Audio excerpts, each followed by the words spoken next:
Hello everybody and welcome to Chop and Brew. I am your host, Chip Walton, back home in St. Paul, Minnesota after spending a full week in Grand Rapids, Michigan for not only the 2014 National Homebrewers Conference, but also a couple of days of work-related tomfoolery with Summit Brewing Company. While I was there, of course, I shot a lot of video at the NHC, everything from club night to the Brew Network anniversary party, the awards and banquet. Plus this year I prioritized getting to some presentations and seminars. So there's 6 in total that I shot, dealing with everything from blending yeast strains and brewing with new hop varieties to mashing techniques for sour beers and brewing vintage beer styles. So all of these will be released, but the one I think is most important is the one you're about to see now, and that is Gordon Strong, the president of the Beer Judge Certification Program, basically updating a packed room full of homebrewers and BJCP beer judges on the 2014 updated style guidelines. This is like breaking news, breaking brews, hashtag breaking brews up in here. This affects everyone who brews, who enters competitions, who organizes competitions, and as Gordon discusses, it actually, bleeds into how other professions in our country and around the world discuss and look at beers, compare and contrasting styles. So really cool stuff. As you'll see, the progress of these guidelines also showed that deep connection between craft beer industry and the homebrew community is stronger than ever. And while we're ever evolving in our ingredients and techniques, we're also prioritizing historical beers and ingredients. So past, present, future. Prepare yourself for some great information. At the end, Gordon Strong is going to tell everyone how they can be involved in this process. These guidelines are just proposed at the moment. They'll be coming out and they'll be taking feedback, and you can be a part of kind of rewriting beer history here. So here we go. Gordon Strong updating the 2014 BJCP style guidelines. Get out your notebooks. Chop for chop, brew for brew.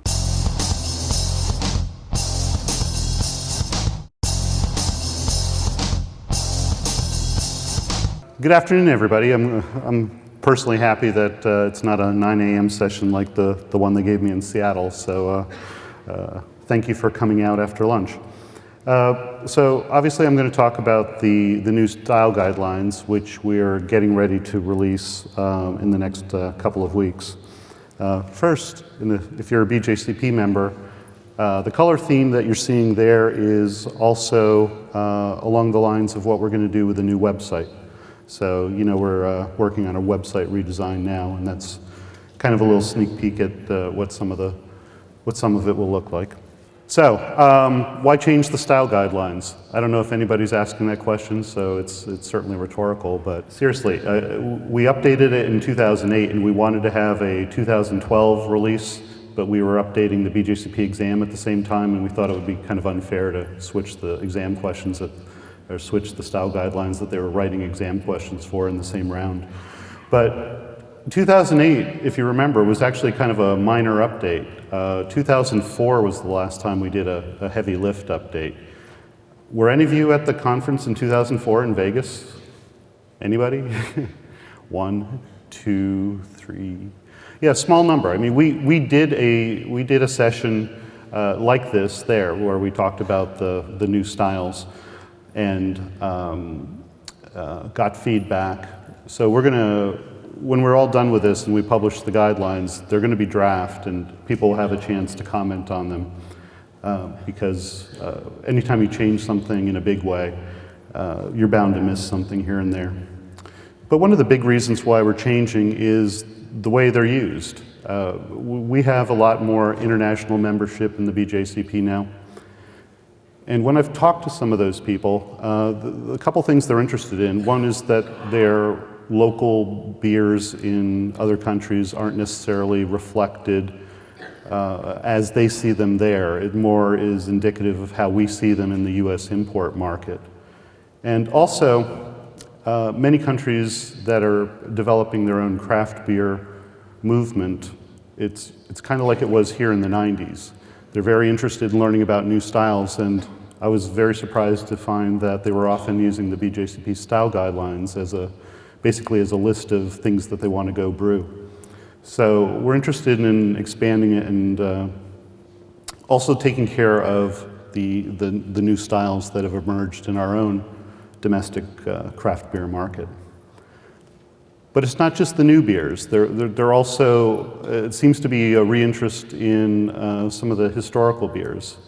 Some craft beer brewers are going back to the future and looking at some of these rediscovered historical styles. And if any of you went to the BJCP judge reception, there was a very good talk on one of those styles, Kentucky Common, that actually had some misconceptions flying around about what the style actually was.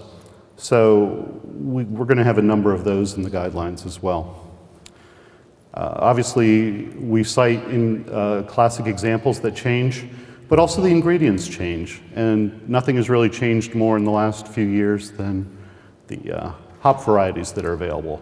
Nathan Smith gave a good talk this morning on some of the new hop varieties and what their characteristics are like. And he actually helped with some of the sensory descriptions that we use to describe hops. So American beers don't have to be citrusy or piney only now. There will be a wide range of descriptors available. People continue to research historical styles and we learn more. There are certainly more books published that we can reference. And we finally got requests from competition organizers, hey, what do we do with all these specialty beers? Isn't there a better way we can divide them up? The competitions are growing bigger and bigger. Can we manage the complexity through the guidelines? So we are going to expand the guidelines with popular styles.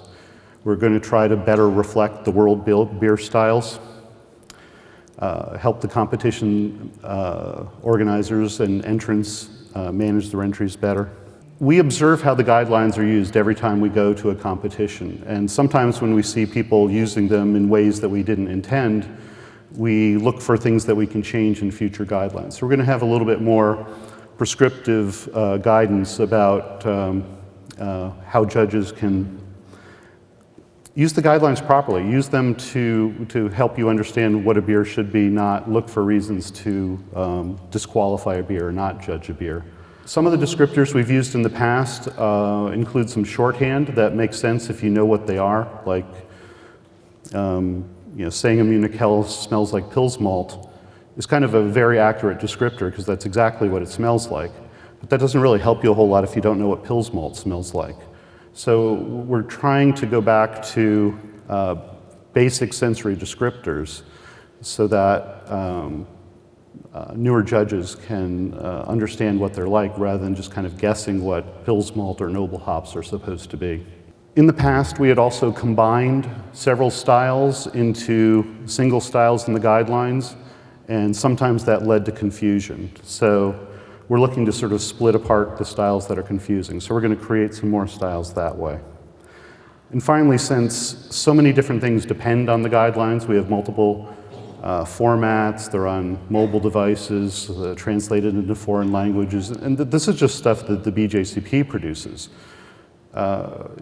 If you thought about how many different people use the naming and numbering system, you go to like a yeast website and they'll map it to a BJCP category. You have competition entry software, brewing management software, and they'll have the style information. All those people are going to have to change. So it's kind of a big deal for people to all update to a new round of guidelines. So by this point, you're probably saying, will you just get and tell me what's new? So here we go. So people asked for is like basically the number one request.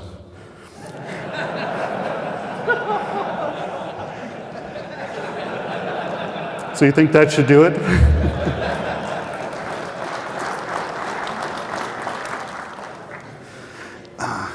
Good time for him to bring me a beer. Just kidding. We will have black IPA in there, but there will be other styles as well. So I'm going to use a couple of terms here that I just want to make sure you all understood.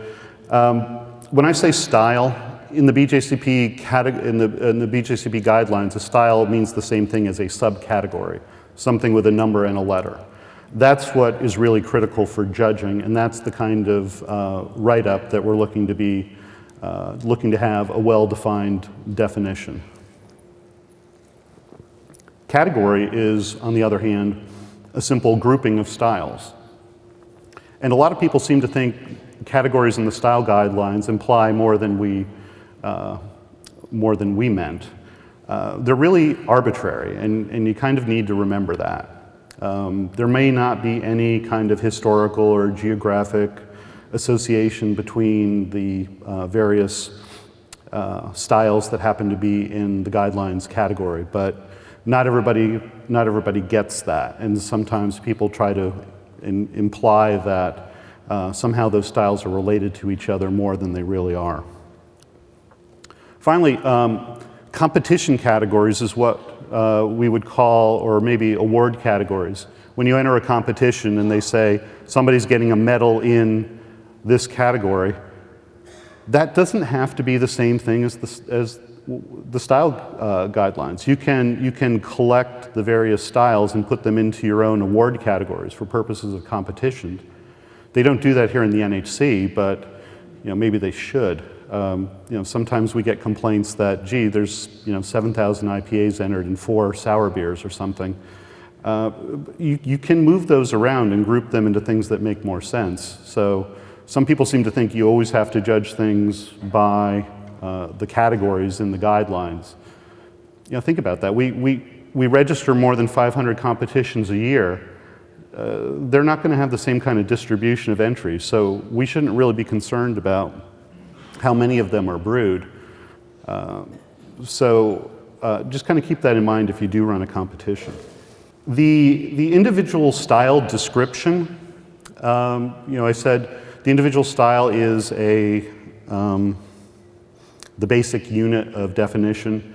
So think of this section here as kind of the template of the new style description. And I'll go over what's in it because there's some things that are changed. Some things are the same and some things are different, but we're using some of them differently as well. So the 4 basic perceptual descriptions in the styles are the aroma, appearance, flavor, and mouthfeel. So those are the same, but as I mentioned earlier, there's less of a focus on describing things in terms of ingredients or processes, and more on what a judge would actually perceive. So that kind of simplifies judging, and it also simplifies giving exams and grading exams. The overall impression section in the guidelines,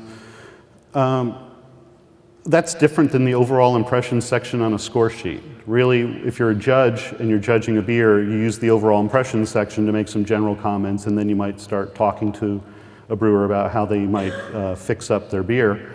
But in the style guidelines, in the past, I guess we had just used that to repeat some of the main points. So what we're going to try to do in this edition is make that what I'd call more of a consumer level description. So while we intended the BJCP guidelines to be for competitions, they really are used well beyond that realm. So it's kind of handy to have a 2 or 3 sentence description of a beer style that you could use in other contexts. So I tend to think of it as explaining to somebody that isn't really a beer geek what that beer is about. So hopefully that'll be helpful for people. There are comments and history sections like we had in the past. The comments, in the past we'd use them for a wide range of things. Now we're just trying to use them on basically interesting facts, things that didn't fit into the other categories. History, we're not trying to be a historical document. We would like to say sort of where styles came from because some of that's useful for taking the BJCP exam, but we're not trying to be a historical reference. Most of the styles in the guidelines, even if they have long historical roots, are actually fairly recent developed. So we're not trying to talk about every kind of beer that was ever produced with that name. We're trying to talk more about how beers are produced today. but just try to give a better idea of where some of the styles came from. We have better references, so we've spent some time on getting this updated. There is a characteristic ingredients section now. We always had an ingredients section, but some of those were fairly detailed, almost to the point of where they sounded like a recipe. But now we're trying to focus just on the few ingredients that really sort of distinguish the style from others. So we're not going to list everything there, just what's important. One of the new sections that are going to be in the template is style comparison. If you don't know what a beer style is like, sometimes it's easiest to describe it in relation to another style. You know, pick something that you probably know what it is like. Difference between an English pale ale and American pale ale. So, an American pale ale would have more Americanish type hops with this long list of descriptors, and less caramely flavors, for instance. So it might have more esters. So you can say things like that and say, well, it's like this, but here are some differences. So we try to compare style to styles that are similar, maybe to help you understand how the style fits in the overall style space between all the beer styles we're discussing. When you enter competitions, certainly we've seen issues with people not understanding what information you need to provide to an organizer or what an organizer needs to pass on to a judge. So we're going to put that in its own section rather than having to hunt through comments or someplace else. And people that write competition software, they could go and see what it is that needs to be specified. So hopefully that'll make it easier. So if you have to specify something, we're going to try to list it in that one place. And if there's nothing there for that, then you don't have to specify it. You just pick the style. Vital stats and consumer or commercial examples are pretty much the same as they were, although we're trying to reduce the number of commercial examples because we've seen an awful lot of change over time. So we're looking for those styles that are basically proven and established, not things that show up and disappear quickly. But we might look to move some of the additional styles to the web. We might have some way to have some additional change, but not really tie it to the guidelines quite so much. If you read the mead and cider sections of the guidelines, you'll see there's like an introduction section that is kind of helpful because it tells you what you should expect in every mead and every cider. We didn't really have that in beer, but we're going to have it now. So really, it'll define the terms that we use when we call something a lager or an ale, what that means, because different parts of the world use those terms differently. We're using basically what the craft beer industry uses, but that's not necessarily like what the German brewing industry uses, for instance. But most importantly for judges, it'll have the common attributes. So think of it as like the defaults that should apply to all styles unless they're explicitly overridden in the style themselves. Because it gets kind of tiresome to just write no diacetyl, no DMS, no this, no that. Where do you stop? I mean, you should assume that certain things are faults in beer unless they happen to be allowable in a particular style. So we're trying to remove those. So just assume this whole collection of things isn't there unless we say it is. So that's a change to the write-ups. And when we do use terms, we're going to try that people might not understand. If we say American hops, we're going to try to have a definition and a glossary of what we mean by that and what the characteristics are. We'll see how well that goes. We know that's kind of subject to change. Where we do tie it to ingredients, in the case of hops, we want it to be written flexibly so that as new hop varieties are developed, as long as they're of American type, that they should be allowable to be used in that style. So we don't want to be overly restrictive on the perceptual characteristics. We can say what's commonly there, but still allow people to specify to use newer varieties and not have them dinged for being out of style. We're adding a section that talks about basically how to use the guidelines, because we've seen people misinterpret how they're used. And I think the best way to sum it up is that these are meant to be guidelines, not specifications. That if there's something that a beer isn't compliant with, that doesn't mean you're going to reject it. It's more about how you think about the general beer. So hopefully, and the more we specify in this, I know the more cases we're going to come up with. So I don't know how well this is going to go, but we're going to try to talk about things we've seen people use the guidelines for that kind of don't make sense, and try to proactively keep them out of that.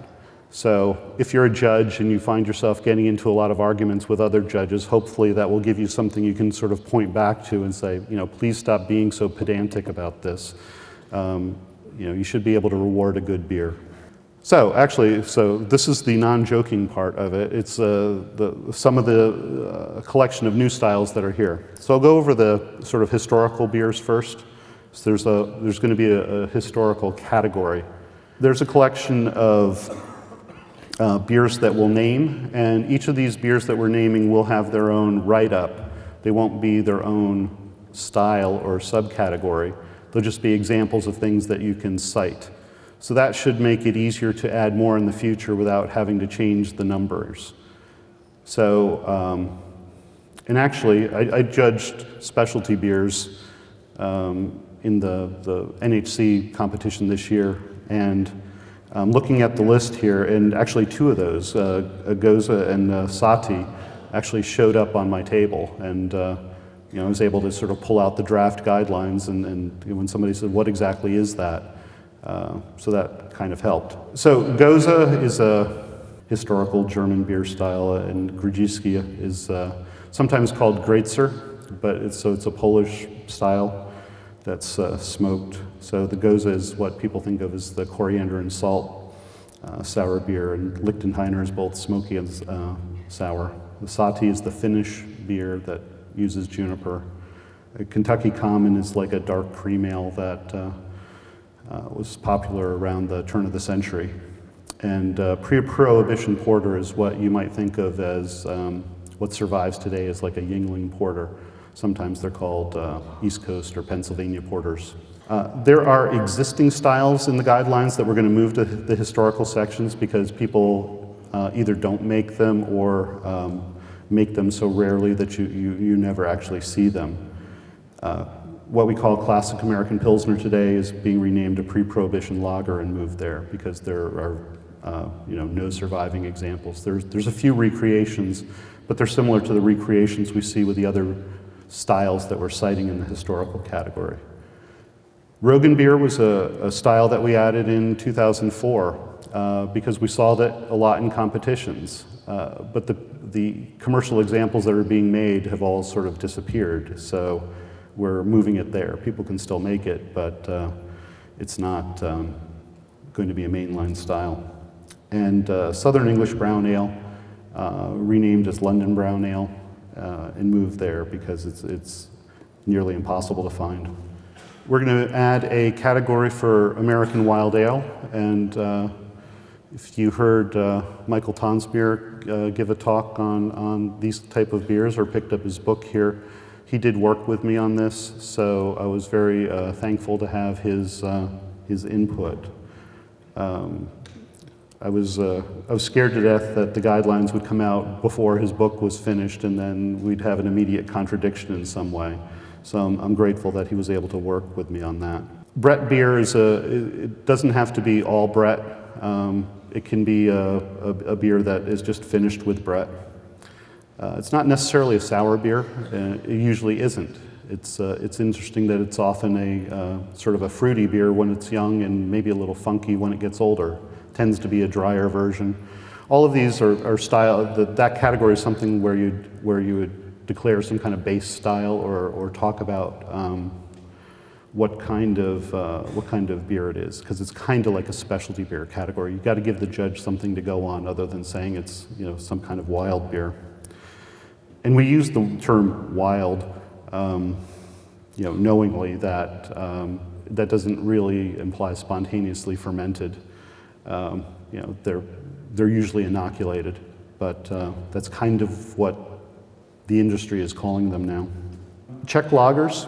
We've always had what we call Bohemian Pilsner, which we're going to rename to Czech Pilsner, but we're also adding a light, an amber, and a dark lager. They tend to be similar to the German beers like that, but a little hoppier. We had some in-country research and support on that one. Another collection of beers that I'm not grouping together into any specific category. They'll just be merged into other various categories. Again, things that some people have been requesting in other countries. Leichtbier from Germany, which is kind of like the equivalent of an American light lager. Trappist single. They'll never be called that, but the kind of the monk's beer, the hoppy, pale, not too alcoholic beers that several of the Trappist breweries produce. English Golden Ale, sometimes called Summer Ale, or a Golden Bitter perhaps, is a new category in England over the last decade or so that has become more popular.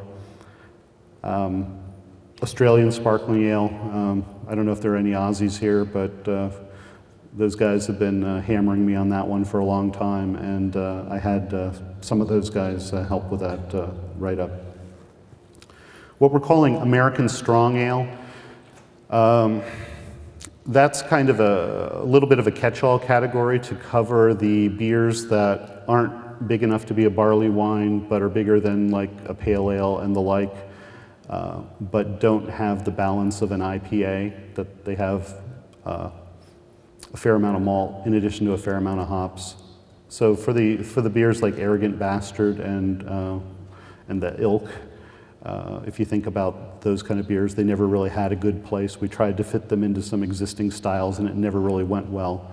So we're creating a new category for that. There's wheat wine, which is kind of like a barley wine made with wheat.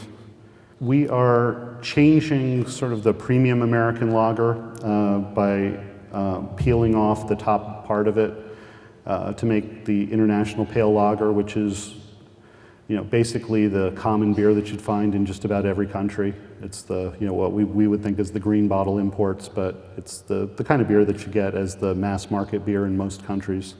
Likewise with an amber lager. Keller beer is a German beer style that is kind of a fresh lager that we're also adding. And finally, now you see where the IPAs go, all the new and unique ones. We're creating a subcategory called Specialty IPA. And with that, there will be definitions and write-ups for all of those. Black IPA, brown IPA, red IPA, white IPA, Belgian IPA, rye IPA. All of those have a write-up. And you can specify a strength. So you can say it's session or standard or double. And you can do combinations of that. So if you want to do a double black rye IPA, there you go. You want to do a session IPA, you specify that it's an American IPA with session strength. You don't like that we've defined English IPAs to be of moderate alcohol and up. You say, they ought to have a 3.5% English IPA, fine. Say session strength English IPA and enter it there. So, given that we can define them all this way, this also lets us add them in the future when the flavor of the month comes out again. So, you got St. Patrick's Day Green IPA, you got Romulan Blue IPA, you got Zima Clear IPA. All of those can go in there, and we won't have to change the numbering. So hopefully that'll let us be a little bit more agile in staying up with the changes in the craft industry. So that was it for sort of the brand new styles. I talked before that we were going to sort of split or merge or modify some of the existing styles. So I said premium American lager. Sort of the bottom half of that gets combined with standard American lager, and the top half becomes that international. Oktoberfest style gets split and renamed kind of, although the current one basically describes a Märzen, an amber lager. But anybody that's been to Oktoberfest in the last, 20-ish years will find all they're serving are this sort of gold beer. It might be called a Wiesen, but we're going to call it a Fest beer. So there won't actually be anything called Oktoberfest, because technically it's kind of like, in Germany at least, it's used for a beer that's produced by one of the Munich breweries and served at Oktoberfest. So to help get away from that, we'll call the amber one a Märzen and the gold one a Fest beer. And you can actually find examples. Paulaner imports it's called Paulaner Wiesen, and if you see it, pick it up, because it tastes quite a bit different. I was interested to find out whether it would taste kind of like a big Helles or kind of like a small Maibach. But it didn't really taste like either. It was kind of interesting. So if you see that, I would recommend you pick it up. We currently have like an American wheat or rye category, and almost nobody uses that correctly. So we're just going to make that an American wheat, and we're going to put all rye beers into its own category, except for rye IPA, which people like to make a lot. We're merging some of the Scottish styles, merging and extending. The 60 and the 70, they don't really call them that over there. It's more like a Scottish light, and a heavy would be what we would call an 80 or 90. So sort of 3 styles go into 2 plus get extended a little bit. I mentioned we're getting rid of Southern Brown Ale from English. So we're taking what was Northern Brown Ale and just making it Brown Ale, but extending it. So if you think about the style that was basically built around just describing Newcastle, there are other pretty good beers that are brown in England that ought to be covered in the same category. So like a Rigwelter or a Hobgoblin or something like that would all be sort of covered by that broadened category. So think of it kind of like how the mild category is written today. The English brown will be written in this guideline. What we call dry stout kind of covers 2 styles in Ireland. The normal Irish stout, which you think of as the draft Guinness type products, almost always nitro, and a more traditional bottled product, the extra stout. So one is like a 4% beer and one is like a 5.5–6% beer. Today they're kind of slapped together in the same category, and that's never really worked well. So we're going to split those. Foreign stout and tropical stout are being split apart, so you don't have to worry about trying to figure out what that is. We're treating Weizenbock like Doppelbock in that you can have gold and dark versions, because there's like Weinstefan or Vitus that is a nice example that never really fit. Fruit lambic, we're changing that so that you can have a varying level of carbonation, but you can also have a varying level of sweetness. So if you think of it kind of like we treat meads, we're going to treat fruit lambics that way so that you can specify that. What we currently call Old Ale is kind of at least 2 different styles slapped together. So we're changing it so that Old Ale specifically is how the English think of Old Ale, is that it actually has an age character. But that kind of leaves a gravity gap in the styles. So like we had an American Strong Ale category, we're also going to have an English Strong Ale category to cover the beers that are stronger than average, but not into the barley wine strength. And that'll be a collection of modern and historical styles as well.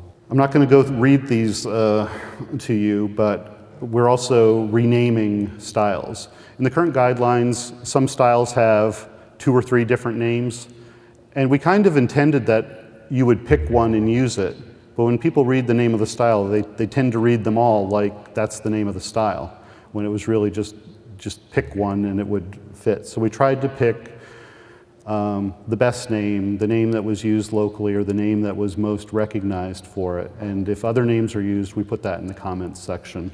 So hopefully that would reduce some confusion in what we actually call things. The North German alt beer was really a odd creation in the guidelines from like a long time ago. It's kind of hard to find what that actually came from, but it's more or less covered by international amber. So that kind of alt beer is kind of going away. which allows us to rename a Dusseldorf alt beer to just an alt beer, which is, well, they don't even call that in Dusseldorf. They just call it a beer. It's kind of like if you go to Buffalo and ask for buffalo wings, they'll know you're a tourist. So you just order wings if you're in Buffalo. But so we're just going to call that one an alt beer. I'm not going to mention all of those as well, but I will point out that brown and robust porter are kind of names that nobody outside of homebrewing uses. What they really are English and American porters, so we're just going to call them that. We picked the name Imperial IPA kind of arbitrarily in 2004. We said in the guidelines we could have used a number of different names, but the industry has kind of settled on double IPA as the more common term, so we're going to acknowledge that and just make that change. We're getting rid of Belgian Specialty Ale as its own category. That results in a lot of entry confusion with people and judges trying to disqualify things out of Belgian categories. And also judges being upset that wit beers and saisons get judged with random beers. So that goes into normal specialty beers or some of the new specialty categories. Specialty beers or specialty type beers, which really cover today the categories 20 and 20 through 23. I don't really think of these as classic styles per se. They're more like entry categories. They're ways of taking something, they're ways of taking a normal beer and doing something to it that's interesting and making a new beer. So we're looking at adding other subcategories within those to help move things out of the overall specialty category. So a fruit beer is pretty much the same as it is. Oh, but we are being more explicit in how we define fruit. We're explicitly saying we're using the culinary definition of fruit, not the botanical version, because I don't know how many times I've heard arguing about that. And we actually do use the phrase in here, try to remember exactly. If you have to use the word technically to justify a beer being in this category, that's not what we mean. Because you wind up with like coconut or tomato or something like that, and people argue endlessly on that. So we just if you wouldn't eat it for breakfast, it's probably not a fruit. So, but we list things out. We list things out explicitly. So there'll be a fruit category, and if you combine a fruit and a spice, that usually puts it into the specialty category. But we'll have a subcategory under fruit. We're just arbitrarily saying fruit would dominate that ranking, so it would go in there. Plus, currently, if you added honey or some other sugar to a fruit beer, that would automatically kick it into the specialty category. We'll have a place for that under fruit, so you would have a specialty fruit with additional fermentables. With spiced beers, likewise, spice herb veg will actually say what we mean by spice herb veg. Listing out the things that belong there so judges don't argue or try to give a bad score to a beer that's listed there.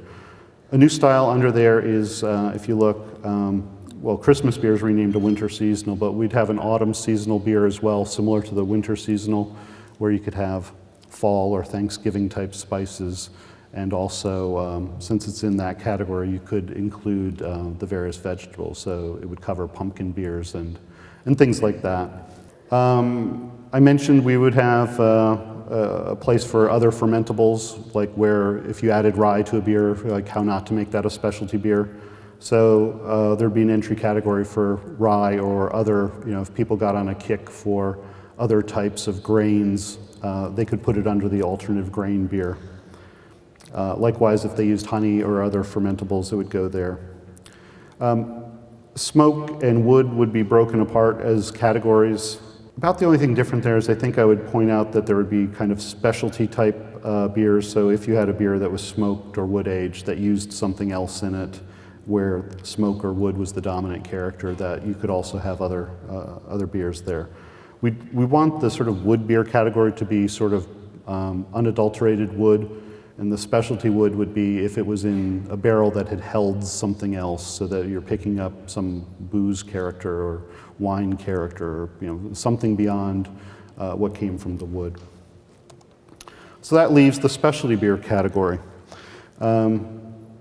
We saw a need for 3 groupings under there.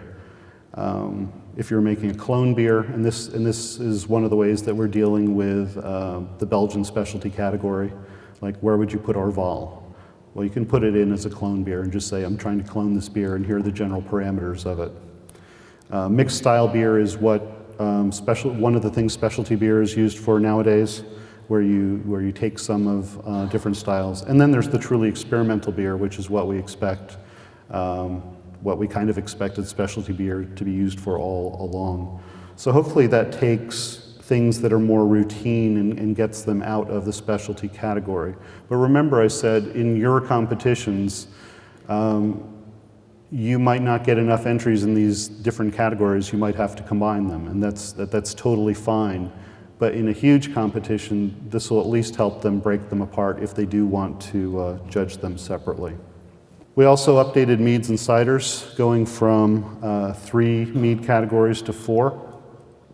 Basically breaking spiced mead out of our other mead category today, and also breaking the current other fruit melomels into 3 categories based on the kinds of fruit that we see most people entering. So if you use a berry-based fruit or a stone fruit based fruit, those would have their own subcategories apart from just other melomels. Like we did in the beer category, we'd have a place where a subcategory for fruit and spice together, which would not automatically knock you out of using the open category or the experimental category for something creative. We're taking what's currently methylene or a spiced mead and making that similar to beer in that we would cover spice, herb, and veg all together. So sometimes it was unclear with methylens whether some people would say certain types of ingredients weren't allowed, but we're going to use the same kind of definition. So this would also be where like the pepper-based meads went. Under the new specialty mead category, which is kind of like we're using open category today, we'd break that into braggots as we currently have, adding a historical mead category for people that are trying to do something that has a basis in history that they wanted to cite, like a Polish mead or a Tej or something like that. And then a truly experimental category for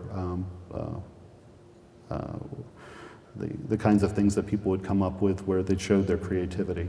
So hopefully this will give mead makers a way to enter more of their meads and not have all of their meads wind up in the same subcategory, locking them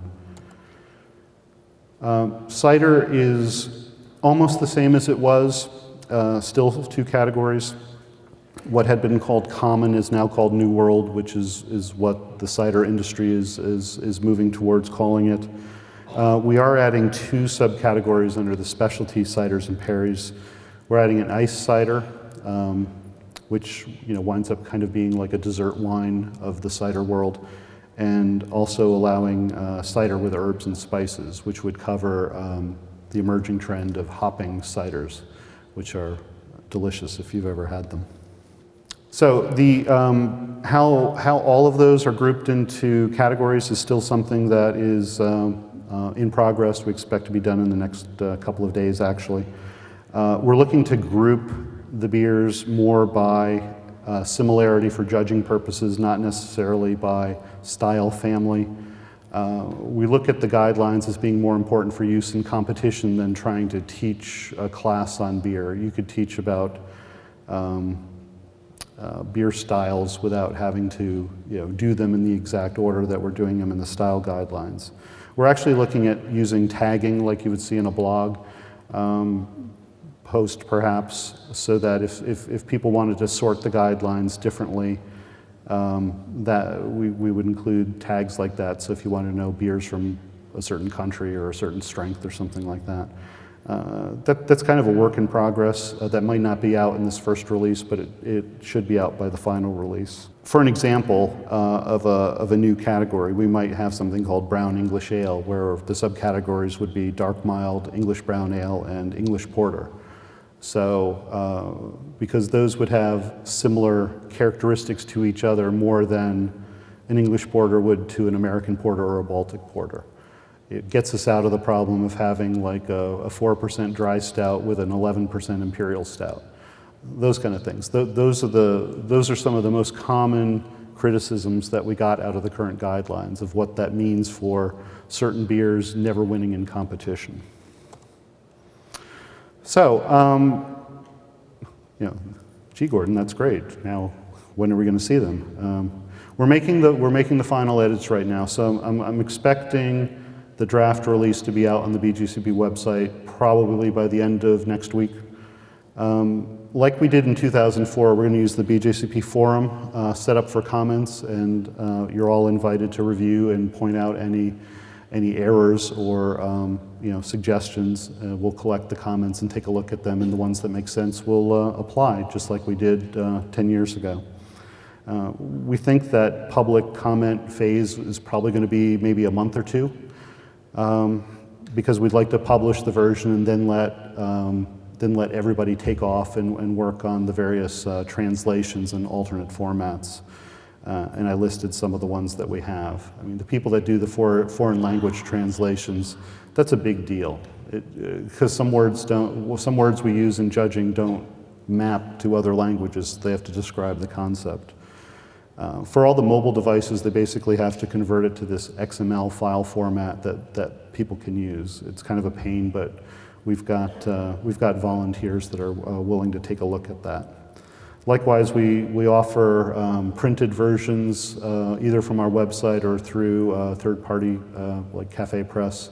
So we'll have to update those as well. But none of those can happen until we sort of declare that the updates are done. But we did want to allow the membership and interested public to comment on them, because I'm sure we've missed some things. So when will it take effect? We expect basically as soon as it's final that individual competitions could use it if they wanted. Certainly as soon as we publish it, if certain styles in there show up in the specialty category, I would expect people to be able to pull that out and use it as a reference, just like I did in the second round this year. But our recommendation would likely be that competitions say they're going to use it after the start of the year. We have to update the exam pool, the questions, and the written exam. So that's going to depend somewhat on our volunteer help there. We did get a lot of help when we generated the initial question pool. We got a lot of help from graders and other senior judges. We're going to be going back and asking for help again. So there you have it, the updated guidelines for 2014. It's a lot of information to digest. But as a home brewer and as a certified BJCP beer judge, I'm very excited about these guidelines. You know, kind of the whole rolling stone gathers no moss kind of theory. You know, the BJCP is being progressive and proactive and seeing the changes and the evolution in beer. And instead of, sticking to those categories as they stand and forcing everything into place, they're letting it they're opening the gate and they're redefining things and they're helping us redefine what we do and brew as they go along. And I think that's amazing. So check out bjcp.org, bjcp.org in the coming weeks to see the full length copy and text of these descriptions. And feel free to comment. They want that. Go to the BJCP forums and leave your comments. Email them at style@bjcp.org and leave your feedback to be kind of officially considered as a feedbacker and part of that. Also feel free as a Chop and Brew fan to leave comments under the Chop and Brew episodes and at YouTube, the website chopandbrew.com, Facebook, Twitter. Let us know what you think about these changes. I'd like to give thanks to the BJCP and Gordon Strong for allowing me to document this important occasion. I'd also like to thank the AHA, the American Homebrewers Association, for hooking me and Ted up with media badges to make sure that it gets brought to the people. And I'd like to thank Brew Your Own magazine for also helping to spread the word about Chop and Brew as a fairly new web show to the world of home brewing. As I mentioned, we did shoot 5 other presentations and a whole lot of fun stuff at the actual conference. Me and Ted, Dice Hoppin', Hop Growin' Ted had a really good time, and we think it's really important that these kind of things get shared. So check those out. They're rolling out over the next couple of months. And if you'd like to help make sure that Chop and Brew ends up at the right place at the right time to spread the word on these kinds of things, please consider a contribution at chopandbrew.com. Click on contribute. Directly help us make sure that this important information gets spread to our fellow homebrewers. Not everybody can go to the NHC, but Chop and Brew would like to bring it to you. With that being said, check out the guidelines, leave your feedback. Let's rebuild this thing, or let's revise it together. And until the next episode, until the next presentation, until 2024 when Gordon Strong updates the style guidelines again. Just kidding. I want to say to all of you, chop for chop and brew for brew.